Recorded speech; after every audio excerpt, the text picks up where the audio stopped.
Накрая съм доволен от това, че и публиката, и вие журналистите, и специалистите казаха...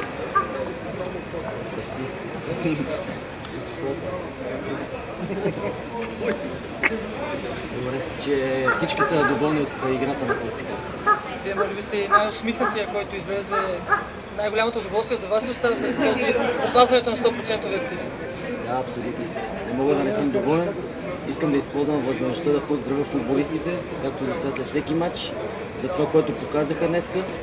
Радвам се, че днеска изпитваха удоволствие от играта. За първи път видях, че и те вътре се забавляват, изпитват удоволствие, искат да покажат заради феновете, заради ръководството и заради самите себе си. Имаше ли заслугата отбора да играе на моменти толкова красиво и с такива спокойни, уверени комбинации? Не знам, питайте специалистите. А какво променихте? Закуската ли им сменихте същия отбор като преди 3 месеца, нищо общо няма?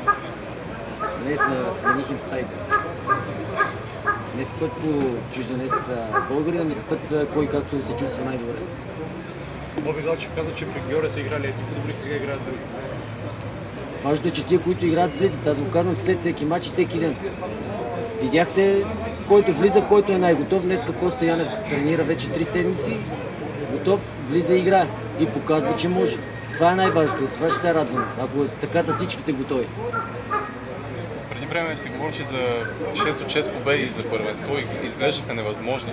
Вие обаче сте на път да го постигнете, ако направите също и в турнира за Купа на България. Въобще как ще стане? Толкова голяма ли е изненада за вас?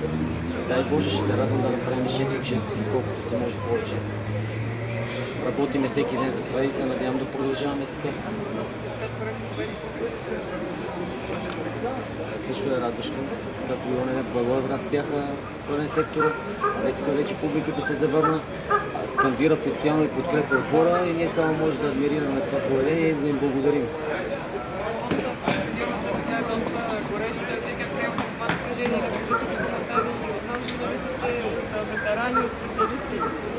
Да, после горещ.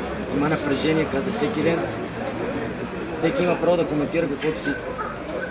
Едните ще ме хвалят, едните ще ме плюят. Така е. Не мога да съм симпатичен на всичките.